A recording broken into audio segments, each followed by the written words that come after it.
Hey cruisers, when I think of Embarkation Day, so much comes to mind. The entire cruise is ahead of me, the vacation high has set in, yes, and very little can get me down.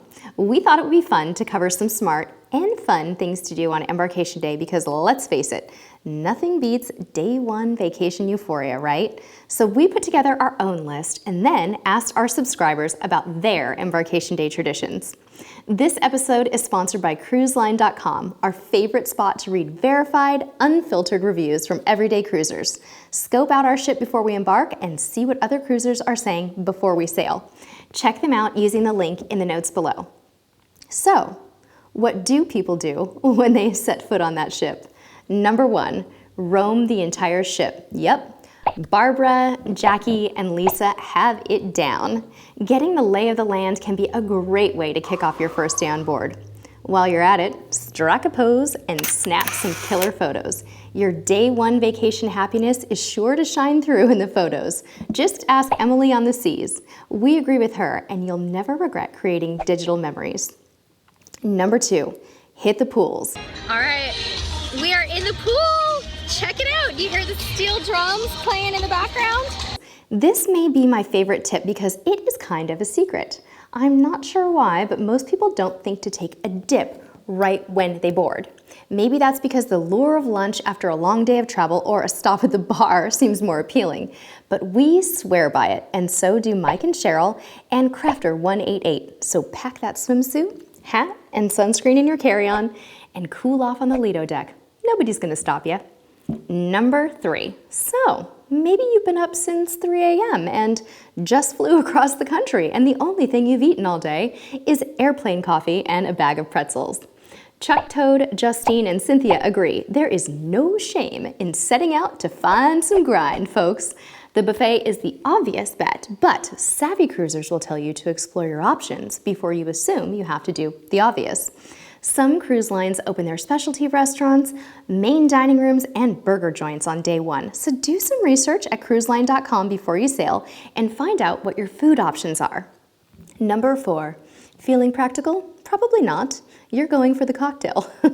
But die-hard cruisers and slightly OCD cruise nerds like me usually check their cruise newsletter to find out what time to visit the dining room on day 1 to confirm their table assignment. Now, if you don't care too much where you've been assigned to dine, skip this step and head straight for the next tip. But if you're anxious about getting that table for 2, your ship's maitre d' or head waiter will likely set up shop early afternoon in one of the dining rooms to field questions and do their best to make you happy with your table assignment.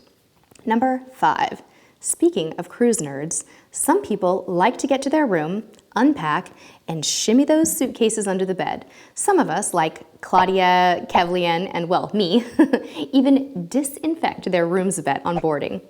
Number 6, our subscribers like Paul, HD Jester, and Anastasia will tell you that they love to find a bar and order their favorite guilty pleasure right after setting foot on the ship. Maybe you'll even find one served in a fancy cup, or better yet, a coconut. Number 7, what could be more traditional than the sail away party on the pool deck? Pretty much every mass market cruise line holds a rock and sail away party after the muster drill with music, dancing, drink specials, and the cruise director and entertainment staff on hand to amp up the fun. Number 8, prefer something a little more chill?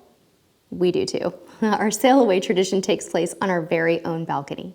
We, like many of our subscribers like Jerome, Jeffrey, and Sharon, like to crack open our camera lenses and the bottle of red we packed in our carry-on suitcase and watch the shore fade into the distance while we play our carefully selected playlist on our portable speaker.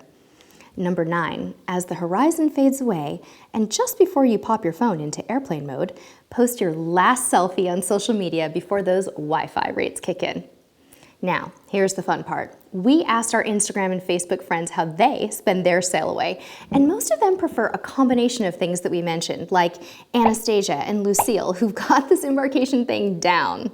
Some of them were not ashamed to say that a nap usually sneaks in on that first afternoon. They also had loads of clever ideas that we'd never thought of, like Shannon, who decorates her cabin door, Sabrina, who heads for the spa to secure spa passes, Cindy, who heads straight for that mani-pedi, and touching ones like Tanisha, who says that she sets out to cherish every minute of the day, or Miss T, who buys gifts for her cruising companions. How sweet is that? Thank you so much for sharing in our Embarkation Day joy today. We hope you'll get creative, like our friend Craig Bishop, who's created his own bow to stern way to celebrate. Be sure to follow us on Instagram, Facebook, and Twitter, and leave your Embarkation Day traditions in the comments below. Until next time, we'll see you on the high seas at the sail away party. Hey, click me to subscribe. I want the world to know that I cannot sing. Do, do, do.